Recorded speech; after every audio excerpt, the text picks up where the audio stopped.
Hello, Assalamu alaikum. My name is Farid Khwaja. I run KTrade, which is Pakistan's top investment bank. We've just opened up in Saudi Arabia, and I get a lot of questions on my LinkedIn on various things about Saudi Arabia, on how to get a job, how can I expand my company to Saudi Arabia, where can I invest in Saudi Arabia, where can I find investors from Saudi Arabia, what can Pakistan get from Saudi Arabia. So the question range from people who want a job to even like what the government can get out of Saudi Arabia and how to best deal with it.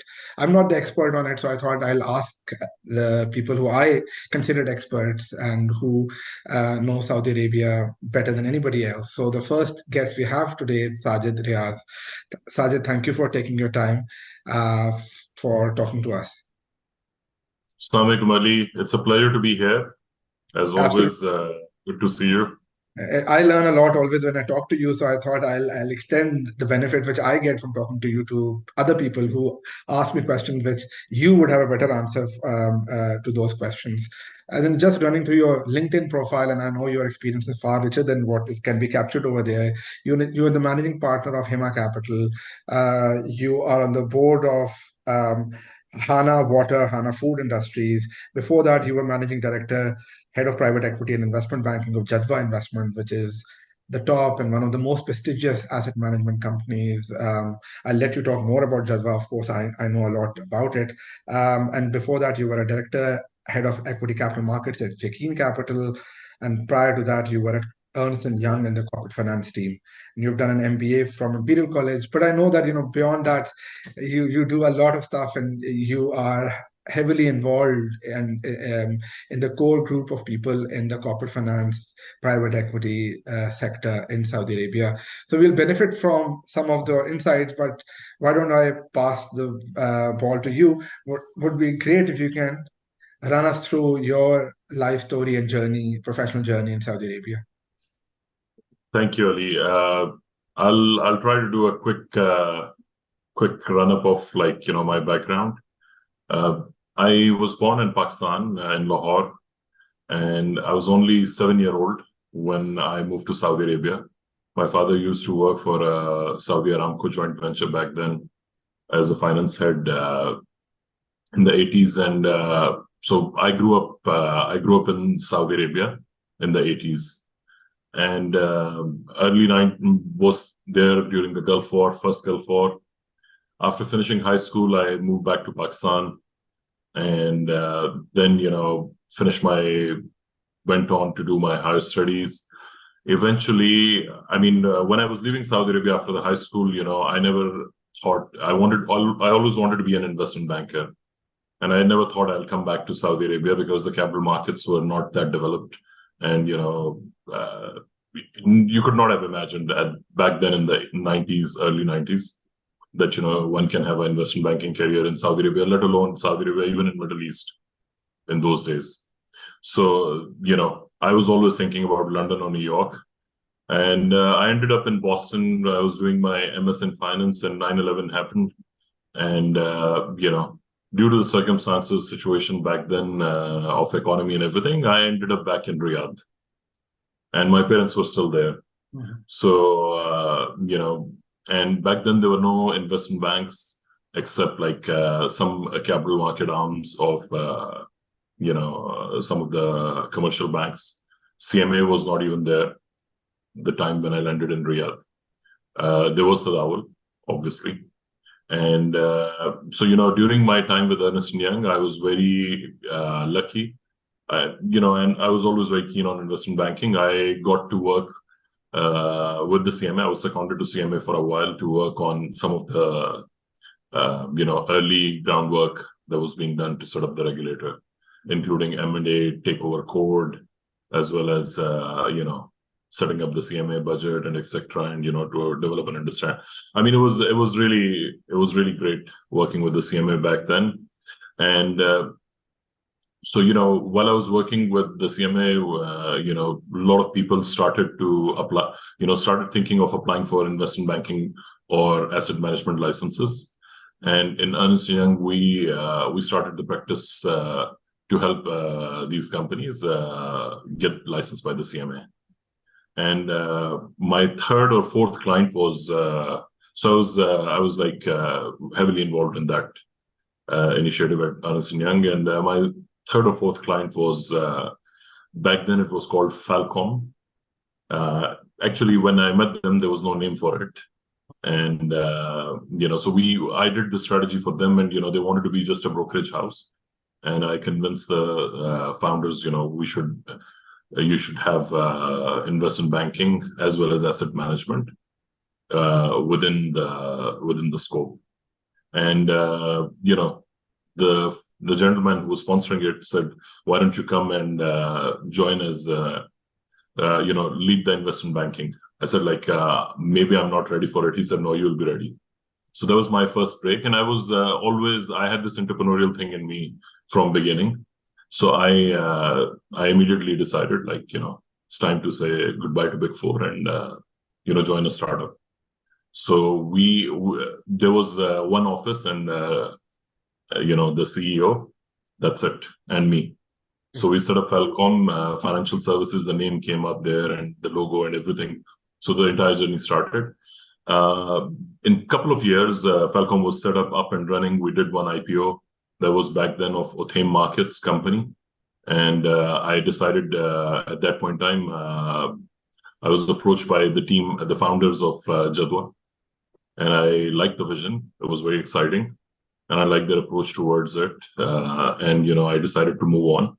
And Jadwa was also a startup back then. So that was the second startup I joined. And Jadwa was a great run.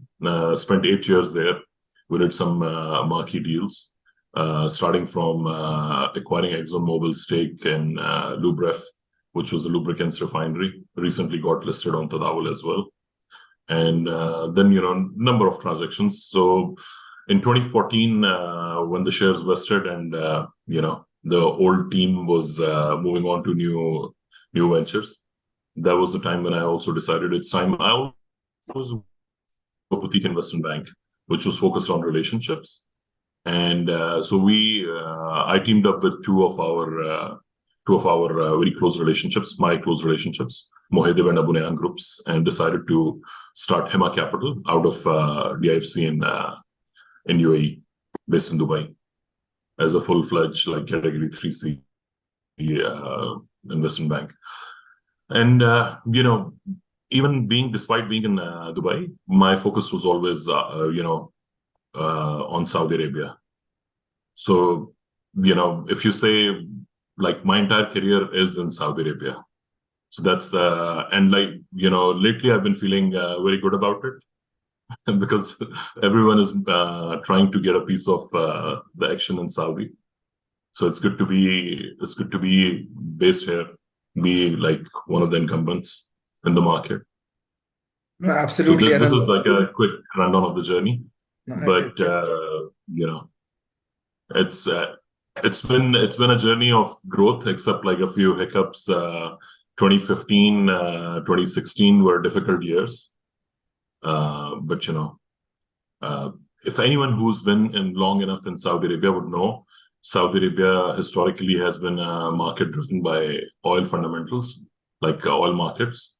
And so there was always there's always a recession when the oil prices are dipping globally. So, that obviously ended with the end of COVID. And now we have, I think we are what I can call as a golden age of Saudi Arabia. We're entering that. And I'll ask you some more questions about that. Is this structural this time rather than cyclical because of oil prices? So has Vision 2030 changed that? But before that, I'll just highlight for the people who are listening that the companies which Sajid mentioned as startups are Jadwa is the most prestigious private equity asset management company. And similarly, Yaqeen Capital, which is the new name for Falcom, I think it's one of the most active investment banks on the junior market. So, and similarly, Hema Capital, Sajid's own company, is quite very, very active in advising some of the top families and groups, including the biggest investors in Saudi Arabia. I don't know whether I can name them. That's why I'm not naming them. But Sajid has built and has been associated with very successful companies. So Sajid, is this different this time? Is this structural? You call it the golden age of Saudi Arabia. Would love to hear more about what do you think is happening in Saudi, how different it is, and then I'll lead that to move to the next section after that, where I would ask your advice that, what does it mean for Pakistan and what does it mean for Pakistanis? How can we best benefit from what's happening in Saudi Arabia? But before that, I think it would be great to understand from you what is happening in Saudi. Look, I mean, back in the college, we used to study about something, where the dynamics of the market, the fundamental dynamics of a market would change significantly. We'll call it the paradigm shift. So I believe what we have witnessed in Saudi Arabia in the last, less than a decade, last 5-7 years, is a paradigm shift. And why I say it's a paradigm shift, like a lot of people talk about economic changes and, a lot of things that are happening on the economic front. But, we cannot undermine the social change in Saudi Arabia. So,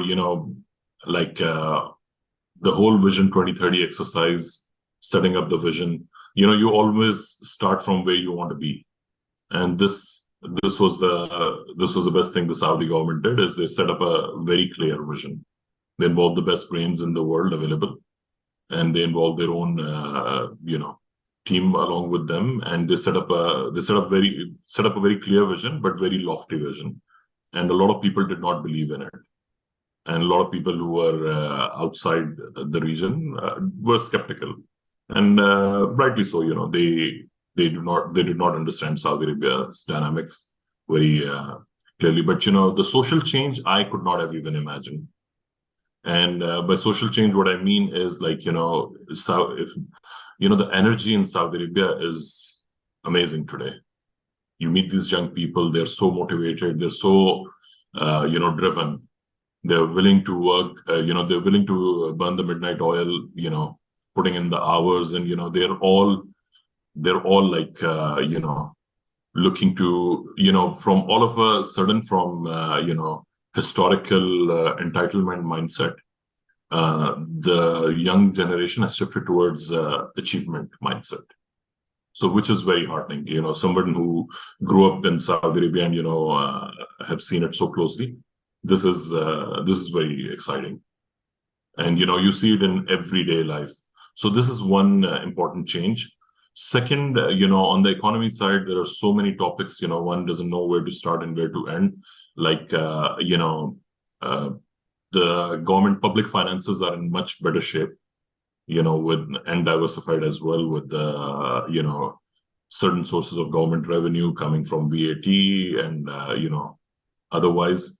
So, I think with the entire strategy that is in place, be it tourism, be it the industrial base. I'll talk about the industry. A lot of people don't talk about the industry. Saudi Arabia is in like a very, very unique situation, and it's in a very, very strategic place, particularly when it comes to industry. Why I say that? There is we all know right now, there is a lot of political struggle between China and US, which are the two big economic powerhouses. And, during COVID, also we saw China was shut down. You cannot have all your eggs in one basket. So there has to be a diversification. I think Saudi Arabia is very strongly and uniquely positioned to be an industrial hub. One, it has abundant sources of vast land available to set up new industrial zones, etc.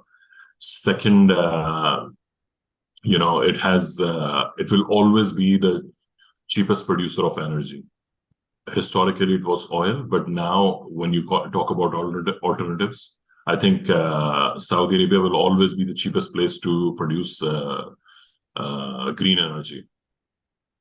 One can say there's enough sun, and also in sub-Saharan Africa, but they don't have the safety, security, infrastructure, transmission, or capital at the right cost available. So, it would not be able to, again, despite all the sun available there, it will still not be able to compete with Saudi. So Saudi Arabia provides you cheap energy. Then it is also a country which is predominantly based on imported labor. So, and there are not much, with the growing economy, there is not much politics around it, and we've seen like recently a lot of projects, they're able to get the manpower they required very easily. So Saudi Arabia, and then it has also a lot of raw materials which go into a lot of industries, be it like petrochemical, plastics, and other things. And it already has a large industrial base into steel, into petchems, into multiple other areas. So I believe Saudi Arabia will be it's very uniquely positioned logistically, as well as in terms of other availability of other resources. And I predict like a very good a big boom in the industries as well, space, and the government is leading it. They have number of multiple initiatives to attract businesses from outside to come into Saudi. So the going back, social changes, the tourism initiatives. We just recently heard about the GCC unified visa. I think there's a lot of synergy in terms of GCC travel when it comes to tourism. The initiatives on the religious tourism sides are also very encouraging. It's now almost very simple and easy to get an Umrah visa. So and then development of capital markets, mega projects of the government, and on and on. So we can spend easily half an hour just talking about why it's different. But hopefully, inshallah, the regional stability will continue. We're all hoping for it. And, thank you for those insights.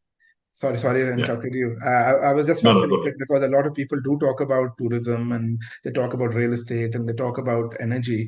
But the point which you've highlighted, industrialization, and the reasons which you gave are very strong. As you said that the need for diversification away from China, low energy costs, the lowest in the world, availability of labor, availability of land, great logistics connections, and also the fact that they have an internal demand internally as well. So, and they have raw material available as well. So the whole value chain can develop and lead to an industrial revolution kind of an impact over there. So thank you for highlighting that. Sorry to interrupt, but one thing I missed out, and I think it's extremely important. Everybody in the world is talking about energy transition. And, Saudi Arabia, not many people would know, is leading the energy transition.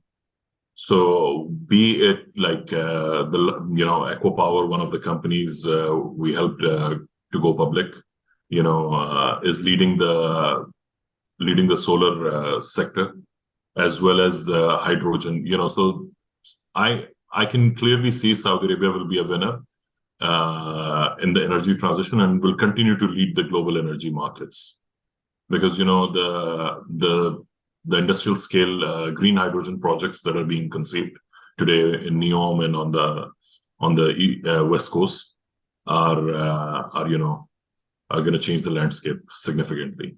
So I'm sure you've heard about the entire energy transition that is happening. And in future, when you'll be exporting your goods, people were going to ask what kind of energy was used to make these products. So this energy transition is also very important. So today or previously it was oil, but in future it will be hydrogen and solar power, and Saudi will lead it. Absolutely, and as you rightly pointed out, Aqua Power is doing some very interesting projects on that, and it could, again, that alone could be a very important topic for our discussion. But now I want to move to the most important part, which is advice for people, especially I think this year I was reading that around 500,000 Pakistanis have moved to Saudi Arabia. A lot more want to get jobs here. What's your advice for them? How can they find jobs? See which are the sectors in which you think jobs are available. So Look, a few starting advices that I will have for anyone thinking about Saudi Arabia is, one, it's not for the short term. If you really want to benefit from Saudi Arabia, then you need to think long term. It is not a place where you come for a couple of years and then, you'll get anything out of it. This is number one thing I'll suggest before I come talk about the sectors and the opportunities that I see. Second, I think one of the things which I will advise to all Pakistanis coming here is, don't restrict yourself socially to Pakistanis only. One of the biggest issue we Pakistanis face in Saudi Arabia is, when they come, they limit their interactions after work to only Pakistani social circles. I mean, it's good to interact with Pakistanis and network with Pakistanis, but when you're in a different country, you should expand yourself. Third, which I'm also one of the people who did not adopt it. We should all try to learn Arabic. It can give a very considerable advantage. I mean, unfortunately, I went to international schools in Saudi Arabia and was interacting with Saudis. Mostly they were speaking in English. So I never got to learn the language. But young people who are coming now, they should definitely focus on this thing as well. It will give them a considerable advantage if they can speak in the local language. And it's not that difficult to learn for Pakistanis, because I have a lot of friends that can speak. And in terms of sectors that are there, our sector, financial services, is definitely, booming. There's a lot of opportunities. But unfortunately, while we used to see great bankers previously, lately, people in Pakistan are not getting a lot of experience because of the lack of transaction happening in local market. So, my, financial services is an area where there are a lot of opportunities that are opening up. And I think people should just try to come into the market. In 2 to 3 years, they will have a difficult time. But, 2 to 3 years, when they get acclimatized with the local market, have a few transactions with them, then, they can really accelerate their careers in the market. What's the best way of finding a job? The best way of finding a job is through networking, in my view. Because most jobs are filled before they come to the market. So in my view, everyone has connectivity to Saudi Arabia, given the number of Pakistani expats that are here. So I would suggest to them that, be open, be candid. Everyone is busy, but, if you connect with the right people, or if you're on radar, so many people I've referred to other people, and, I don't even know them personally. And I told them, please do your due diligence. And, just because they sent the CV at the right time. Somebody's looking for a CFO, and, you just have a CV in your WhatsApp and you just forward it. So apart from that, LinkedIn is a good source. And, depending on your industry, each industry has different recruiters that are active. So they should, reach out to the recruiters over LinkedIn. And advice for Pakistani companies who want to expand over there? In terms of Pakistani companies that are looking to expand here, I think Saudi Arabia is open for business. But, Saudi Arabia, people need to understand, Saudi Arabia doesn't need capital. There's enough capital already in the country. I mean, they need capital in certain mega projects, but, that's a different scale. But generally, there is no lack of capital. So capital will not be winning formula. In Pakistan, most people, if they have capital, they can generally succeed. But, if you really are strong in a segment, and I see scope for a lot of industrialists, who are strong in certain industries. There is a lot of scope in Saudi Arabia, because there's subsidized financing from the government on the industrial sector through SIDF. Given the current interest rate environment, it's very lucrative. Then there's re-export finance and a lot of other initiatives. But, the key is Saudi Arabia is looking for skills and people who have expertise. And again, be long-term focused. Do not come in for a quick win. By that, I'll give an example of an Indian construction company, Larsen and Toubro, L&T. L&T came here 20 years or something back, and they were not really successful for a long while. And in this boom, they have really, really secured very large contracts, and they're doing phenomenally well. So, you need to be patient here, and you need to again be in the right sector. I mean, some people are already looking. We hear from them, but Pakistan has we have people with certain expertise and skills. There are certain. I'll give you an example. There are certain industries in Pakistan which are suffering because the working capital is just too expensive. So people need to think very creatively. There might be a opportunity to set up certain supply chain aspects or certain parts of their manufacturing. These businesses may have a great business in Pakistan already, but it's struggling because capital has become very expensive, and the margins do not justify with the bank financing that is available. So if you're in Saudi Arabia, your export markets are easy. You can do certain parts of your business in Saudi Arabia. So auto parts, I can think of auto parts, etc., being manufactured. Anything that involves that is capital intensive, working capital intensive. Saudi Arabia will be a good place to start with if you have the expertise or if you have the market.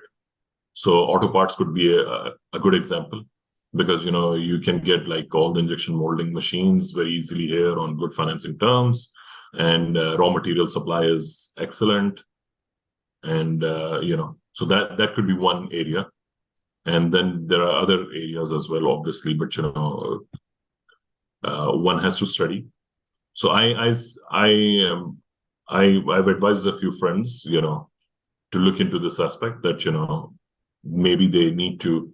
I mean, if you're exporting out of Pakistan, it's becoming uncompetitive lately in many areas. No, unfortunate. So with that, moving to the final question, which is advice to the government of Pakistan. I mean, advice to the government of Pakistan is my main advice will be we should have a very clear vision as well. That's where we need to start. And be it strategic relationships with Saudi Arabia, or how to work together or collaborate, or attract investments from Saudi Arabia. Saudi Arabia has changed. It is not a country that is going to, and I think it's a good thing that they're doing. That will be a good service to their fellow Muslim countries if they're just not giving handouts without any accountability for it. So I think Saudi Arabia has clearly stated at a few stages, they're open for investments, but not, grants or other things. So if we want to tap Saudi government's, capital pool, we need to see what are the areas we are strong, and we need to do our homework. I mean, Saudi Arabian government set up the vision 2030 with the help of leading consultants. I mean, recently I was in Sri Lanka, and I was surprised to see one of the government initiatives. They had one of the top consulting firms help put together the strategy for it. And, immediately it was very intuitive to someone like myself looking at it. So when we see the quality of materials that come out of government of Pakistan, they're not 21st century. Let's start it this way. And we have enough talent in Pakistan, be it Pakistan, people in Pakistan or diaspora. And the government just needs to talent the right people. They have to tap into the right talent pool and the right advisors, and have the strategy. Let's take PIA for an example. The government of Pakistan should have a very clear strategy on what they're looking to do how they will solve the problem of overstaffing. What is in their NPIA? What are the good areas that can be leveraged upon if somebody has the capital or the resources? So that it can immediately be attractive to Saudi or other players in GCC. But we are on the sell side. We need to attract the investment, so we need to be in the sell side mindset. We need to be in the mindset, we need to create a robust pitch whenever we meet with them. Having a delegation into FII or other places without homework being done, or trying to attract investment into telecom sector where the current players are like not making money or exiting, it's not gonna get people excited. There are very exciting areas in Pakistan. Agriculture is one. I think tourism could be another one. Infrastructure could be, aviation and aviation-related infrastructure could be an area where people can look into, and alternative energy, solar power, and others. Mining, we're already seeing some progress, but we have been firefighting in Pakistan. Our strategy has been firefighting, so we try to solve problems on a quarterly or a semi-annual basis. But it's high time we put a strategy together. Okay, this is where we want to take our GDP to $1 trillion in the next 10 years. How much investment do we need to have? What are the sources available? What are the sectors that are attractive? And then work backwards. So this is the only way. Otherwise, I don't think we will be, people will have coffee, will have good words, but will not get meaningful investments into Pakistan. And obviously, there's a lot of homework to be done on our end. No, absolutely. As you said that they're professionals who do this work, and Saudi did engage all kinds of top professionals, and the work from professionals versus the work of amateurs, there's a clear difference, which does become very clear to people who are on the buy side, who are on the investment side, because they're used to seeing this material. So I totally hear you on that. And secondly, also, as you rightly said, I think it's important for whoever in Pakistan is making those policies, whether it's SIFC or Ministry of Privatization or Economic Ministry, that they should have a clear understanding of Vision 2030, what Saudi goals are, and then seeing how can Pakistan fit. Because without understanding what Saudi priorities are, you won't be able to, you'll go to them in areas where you don't know, you might think that they're interested, but they might not be, because that's not what their priorities are. So exactly like you gave the example of industrialization. Now, if you give them a similar pitch that, hey, invest in this same sector in Pakistan, they will say, we are investing in our own country. Why should we invest in your country? But rather than, you should understand, if they're investing in that sector, maybe there's supply chain benefit, or you can fit in that supply chain, and you might have a competitive advantage somewhere else. So I think and I feel that deeply, because I feel that with CPEC, that's something which we failed to do. We failed to understand what the Belt and Road objectives really were. So we were never talking on the same wavelength, and I fear that that could be the case with Saudi as well. That they are talking about, they have already published what they want, and we can just understand from that and then position ourselves accordingly. I mean, Ali, you raised a very pertinent point, like about Vision 2030 and how Pakistan can participate. I think there are certain areas where we can really participate, and the government of Pakistan can lead those initiatives. I mean, I've always thought about how can we, we're in a chronic balance of payment issue in Pakistan. So how can we improve our export? I think improving export in the short to medium term is going to be very difficult, even in long term. Given availability of raw material or competitive advantages. But I think one product Pakistan has is the human capital that has great potential. And let's say if you are in Saudi Arabia or if you're in Dubai, you always find Pakistani taxi drivers or Uber drivers. This is one example. So Pakistan government should have institutes across the country that trains them in basic stuff, that when they come there, so they're sustained for a longer term. Because today there are Pakistani drivers in these countries, all of these countries are upgrading themselves.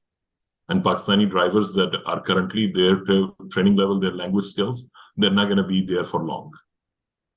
And, we will be then reactively addressing that issue 5 years or 10 years down the road. Then again, Saudi Arabia is building a phenomenal number of hotel rooms. And a lot of these rooms are coming up in Makkah and Medina and other cities.